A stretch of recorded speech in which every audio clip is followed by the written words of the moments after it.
नमस्कार, मैं कमलेश कबीर आपका एक बार फिर स्वागत करता हूं इस नए एपिसोड में।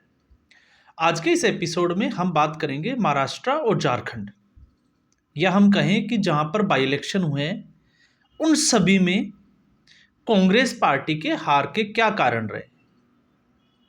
झारखंड में कांग्रेस पार्टी को उम्मीद से ज़्यादा सीटें मिली, लेकिन उसका क्रेडिट भी जो है वो कांग्रेस पार्टी को नहीं जाता, वो क्रेडिट जाता है हेमंत सोरेन को।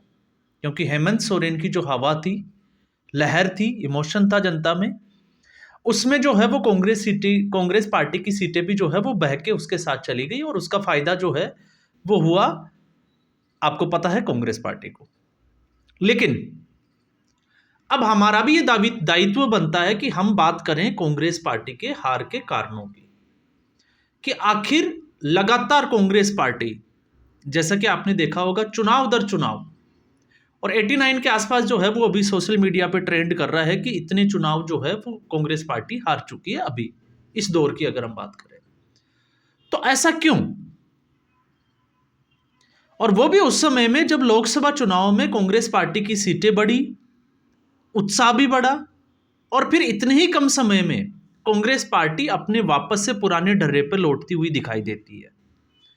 तो अब सबसे बड़ी बात से हम शुरू करते हैं कि महाराष्ट्र में क्या हुआ। तो महाराष्ट्र में सबसे पहले हम बात करेंगे लोकसभा चुनाव की। लोकसभा चुनाव में कांग्रेस पार्टी के लिए एक मुद्दा जो था वो था संविधान। संविधान बचाओ, राहुल गांधी जो है वो संविधान की प्रतियां लेके घूमते थे, और उसका राहुल गांधी और कांग्रेस पार्टी दोनों को फायदा हुआ, हम ये भी कह सकते हैं।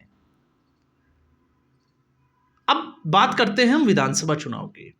तो विधानसभा चुनाव में लोकसभा चुनाव का मुद्दा काम करेगा या नहीं करेगा, इसकी कोई गारंटी जो है वो दे नहीं सकते। और वैसे भी वक्त जो है वो इस तरीके का है कि अगर आप आज के 10 साल पहले अगर आप सोशल मीडिया की बात करते कि चुनाव जो है वो सोशल मीडिया पे लड़े जाते हैं, तो आज वो परिस्थिति नहीं है। अब जो है वो जनता ने ट्रेंड बदला है। तो जनता सोशल मीडिया से नहीं चलती, जनता जो है वो अपने मुद्दों के साथ या अपनी भावनाओं के साथ काम करती है। क्योंकि आपने देखा होगा, जब आकलन करने बैठते थे बड़े बड़े पत्रकार, तो वो कंफ्यूज्ड थे, और राजदीप सरदेसाई ने तो ऐसा बोल भी दिया था कि वो तो बिल्कुल ही हैंग हो गए हैं। क्यों कंफ्यूज थे? क्योंकि महाराष्ट्र के चुनाव में 6 पार्टियां चुनावी मैदान में थी, 3-3 पार्टियों का गठबंधन था। लेकिन जब चुनाव का परिणाम हमने देखा, तो जनता ने एक तरफा वोट किया। मतलब अब जनता उस स्थिति में नहीं है कि वो त्रिशंकु विधानसभा या हंग, जिसको हम हंग असेंबली कहते हैं, या फिर जो है वो 50-50 पे ले जा रही है। जनता या तो जो है वो आपको बुरी तरह हराती है, या तो फिर आपको बुरी तरह जिताती है। तो इसलिए मैंने कहा है कि अब जो है वो सोशल मीडिया पे आप चुनाव नहीं लड़ सकते। जिस तरीके से आप एग्रेशन में आके, आपने देखा कांग्रेस पार्टी ने लोकसभा चुनाव के बाद में अपना एक ट्रेंड बदला है। जितने भी जो प्रवक्ता आते हैं वो एग्रेशन दिखाते हैं। तो एग्रेशन का फायदा क्या हुआ? इसलिए मैं कह रहा हूं कि सोशल मीडिया पे चुनाव नहीं लड़े जाते, चुनाव लड़े जाते हैं धरातल पे। आपको ग्राउंड पे जाना पड़ेगा। तो ये जो है वो कांग्रेस पार्टी की इस चुनाव में सबसे बड़ी समस्या रही कि उसने ये सारा चुनाव जो है वो सोशल मीडिया के भरोसे लड़ा, और या लड़ने की कोशिश की। दूसरा, राहुल गांधी महाराष्ट्र के मुद्दे को समझ ही नहीं पाए, जनता को समझ ही नहीं पाए, और महाराष्ट्र और झारखंड में वही अपनी संविधान की प्रति लेके घूमते रहे। अब कांग्रेस पार्टी को यह गलतफहमी हो सकती है कि झारखंड में उनको जीत मिली है। तो झारखंड में जीत उनकी नहीं है, झारखंड में जीत जो है वो हेमंत सोरेन की है, और उसमें कांग्रेस पार्टी की भी नैया पार हो गई। तो आपने देखा महाराष्ट्र में गठबंधन की जो है महाविकास आघाड़ी की सबसे बड़ी पार्टी थी, क्या हालत हुई। तो ये जो है वो कांग्रेस पार्टी की हार का एक सबसे बड़ा कारण। दूसरा सबसे बड़ा कारण, हार से सबक लेकर कांग्रेस पार्टी ने चुनाव में या अपनी जो रणनीति थी उसमें क्या बदलाव किया। अब इस बदलाव में जो है वो 2 तरह का नेतृत्व है, एक आपका राज्य स्तर का नेतृत्व और दूसरा केंद्रीय स्तर। और हमने हरियाणा के विधानसभा चुनाव परिणाम आने के बाद में हमने इसके ऊपर खुलकर बात भी की थी एक वीडियो में, कि कांग्रेस पार्टी क्या करेगी। फैक्ट फाइंडिंग कमेटी बनाई, क्या हुआ फैक्ट फाइंडिंग कमेटी का? जब कांग्रेस पार्टी हार और जीत में किसी की जवाबदेही तय नहीं कर पा रही, तो उस पार्टी का क्या होने वाला है, उसका भविष्य क्या होगा, आप सोच के देखो। हरियाणा विधानसभा चुनाव में हार हुई और उसके बाद में एक फैक्ट फाइंडिंग कमेटी बनाई। तो फैक्ट फाइंडिंग कमेटी के मेंबर बना दिए अशोक गहलोत और प्रताप सिंह बाजवा। और जब निष्कर्ष ये निकला कि जो बड़े नेता थे उनकी नाराजगी की वजह से या निजी स्वार्थ की वजह से कांग्रेस पार्टी हार गई, तो फिर ये तो वही बात हो गई, टिट फॉर टेट, या जैसे को तैसा, या फिर हम कहें कि जैसा राजा वैसी प्रजा और जैसे प्रजा वैसा राजा। अब आप सोचोगे कि ऐसा क्यों? तो आपने फैक्ट फाइंडिंग कमेटी में बड़े नेताओं की निजी जो स्वार्थ थे उसकी वजह से कांग्रेस पार्टी हारी, और उसमें अशोक गहलोत, वो तो इसका बादशाह है, वो तो खिलाड़ी है।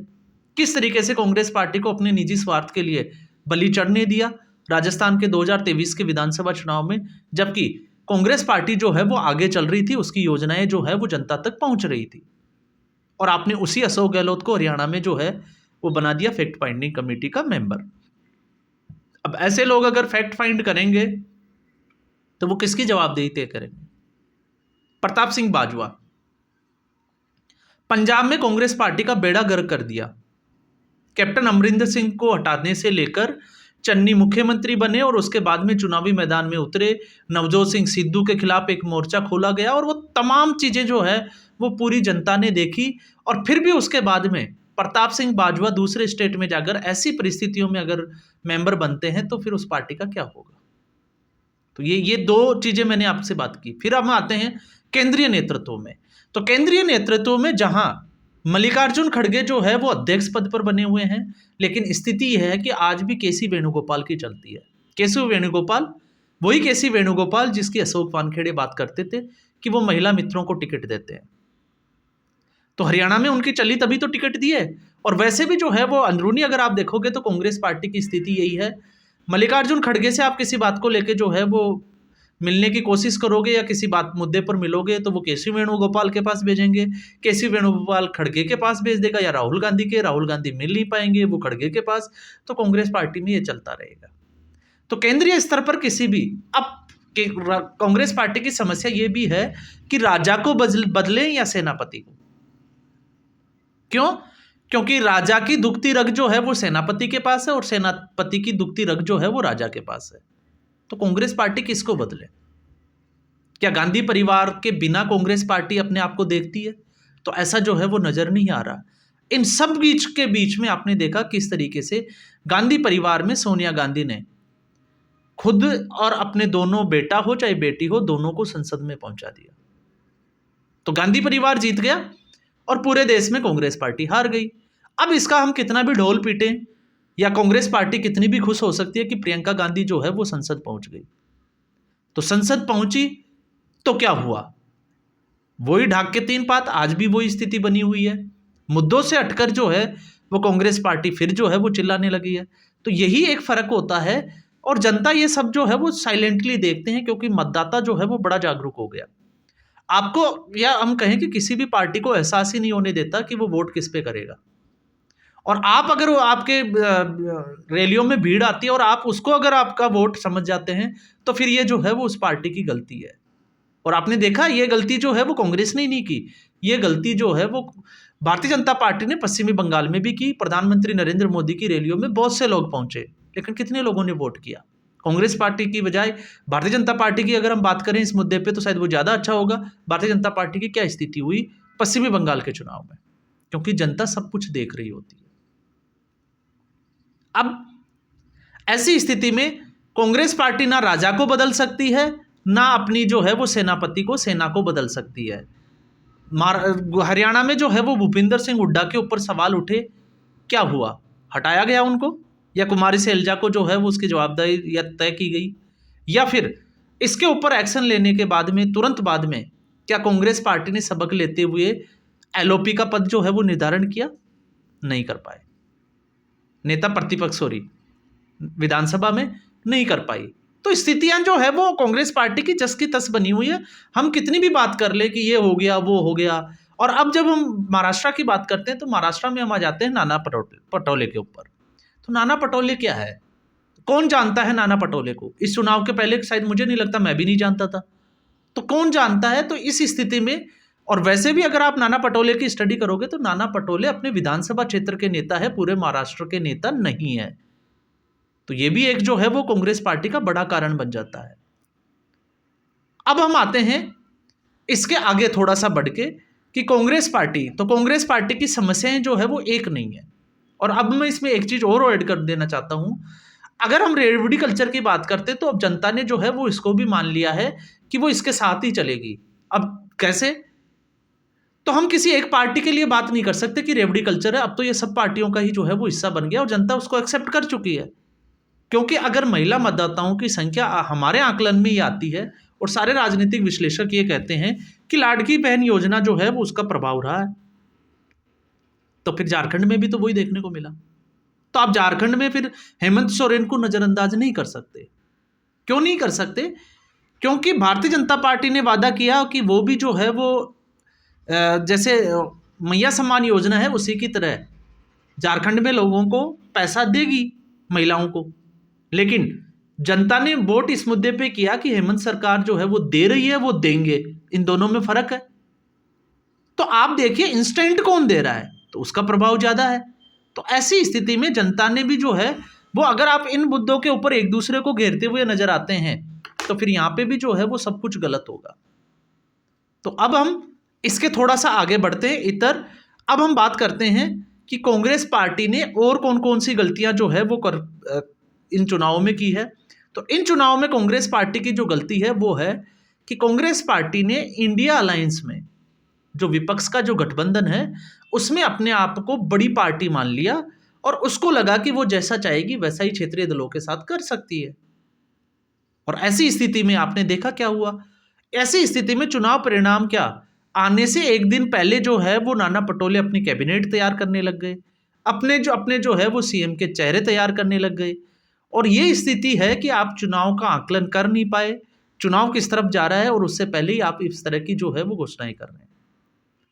तो मुझे लगता है कि कांग्रेस पार्टी को दूसरी पार्टियों के बजाय, क्योंकि कांग्रेस पार्टी इससे पहले, अब आप बोलोगे कि 70 साल सत्ता में कैसे रही, तो सबसे पहले कांग्रेस पार्टी शुरू से ही थी। लेकिन उसके बाद में कांग्रेस पार्टी, क्योंकि आज स्थिति ये समझ में आ रही है कि कांग्रेस पार्टी को ये लगता है कि कभी ना कभी जो है वो मतदाता भारतीय जनता पार्टी से फेड अप हो जाएगा, और जब फेड अप हो जाएगा तो उनको जीत मिल जाएगी, मतलब बिल्ली के भाग का छीका टूट ही जाएगा। इससे ज्यादा अब कांग्रेस पार्टी के पास राजनीति बची नहीं है। मुद्दों से वो हटकर राजनीति करने की कोशिश कर रही है, एग्रेशन भी दिखा रही है, बांटने की कोशिश भी कर रही है। लेकिन कांग्रेस पार्टी का हर हथियार जो है वो फैल होता जा रहा है। तो अब कांग्रेस पार्टी का अगला कदम क्या होगा? क्या वो संगठन के स्तर पर काम कर पाएगी, या संगठन के स्तर पर काम करने के लिए कांग्रेस पार्टी में इस तरीके के जो है वो नेता मौजूद है, तो वो तो अब जो है वो दूर दूर तक दिखाई भी नहीं दे रहे। तो समस्या कांग्रेस पार्टी की ये है, और इसका फायदा जो है वो भारतीय जनता पार्टी को होता हुआ दिख रहा है, क्योंकि इन्हीं कमजोरियों की वजह से भारतीय जनता पार्टी मतदाता की नजर में जो है वो बहुत मजबूत विकल्प के तौर पे सामने आती है, और फिर मतदाता जो है वो एक तरफ जाता है और उसी के ऊपर वोट करता है। तो ना नेता रहे, ना जो है वो कार्यकर्ता रहे कांग्रेस पार्टी के पास, ना कांग्रेस पार्टी का अपना वोटर रहा, क्योंकि अपना जो वोटर है वो भी निजी स्वार्थ के कारण दूसरी पार्टियां जो है उस पर कब्जा करती जा रही है। समाजवादी पार्टी जो अब तक खुश हो रही थी कि उसने जो है वो जीत हासिल की, या इंडिया गठबंधन में उसका अहम योगदान था, तो अब आप सामने चीजें निकल के आ गई जिसकी हम बात कर रहे थे कि समाजवादी पार्टी जीती है कांग्रेस पार्टी के गठबंधन की वजह से, कि कांग्रेस पार्टी का जो मुस्लिम वोट था वो शिफ्ट हो गया समाजवादी पार्टी को। लोकसभा में यही स्थिति बनी थी। और अब आप देखिए, जैसे ही कांग्रेस पार्टी इस चुनाव से दूर हुई, क्या हुआ? बाई इलेक्शन कांग्रेस पार्टी ने नहीं लड़ा, तो समाजवादी पार्टी का क्या हश्र हुआ? ठीक ऐसे ही महाराष्ट्र में उद्धव ठाकरे को साथ तो ले लिया, एक विपरीत आइडियोलॉजी बाला साहब ठाकरे को कटघरे में खड़े करते रहे, और बाला साहब ठाकरे पूरी कांग्रेस पार्टी को ताउम्र जो है वो कोसते रहे, और अंततः कांग्रेस पार्टी ने उद्धव ठाकरे के साथ गठबंधन किया, और उद्धव ठाकरे आज मुसलमानों के नए मसीहा बनकर सामने आ गए महाराष्ट्र में, और कांग्रेस पार्टी उससे भी पीछे रह गई। तो ये कांग्रेस पार्टी को अब सोचना होगा कि वो गांधी परिवार से इतर क्या कभी राजनीति के बारे में सोच सकती है, और अगर वो सोच सकती है तो क्या वो बदलाव करने के लिए तैयार है?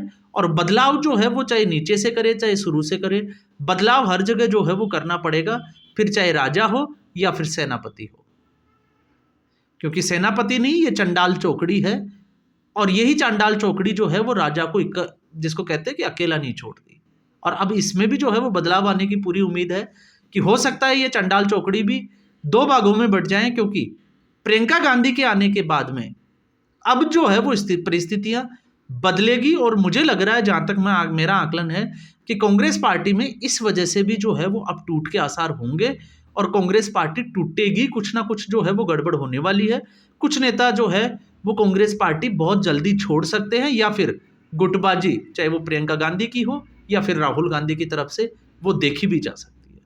मैं करूंगा इसके ऊपर जो है वो एक अलग से वीडियो में बात, लेकिन इस वीडियो में कांग्रेस पार्टी की हार के सबसे बड़े कारणों की हमने समीक्षा की, और वो थे कि जनता जो है वो समझदार हो गई है और जनता को कांग्रेस पार्टी समझ नहीं पाती। दूसरा, कांग्रेस पार्टी की समस्या है कि वो धरातल पे काम ही नहीं कर पाती, किसी की जवाबदेही तय नहीं कर पाती, ना जो है वो बदलाव के संकेत ले रही है, ना वो सबक लेने के लिए तैयार है, और ना वो मुद्दों पे काम करने के लिए तैयार है।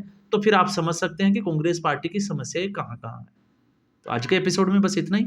उम्मीद करूंगा ये एपिसोड वीडियो आपको पसंद आया होगा। लाइक करें, शेयर करें, चैनल जरूर सब्सक्राइब करें। धन्यवाद।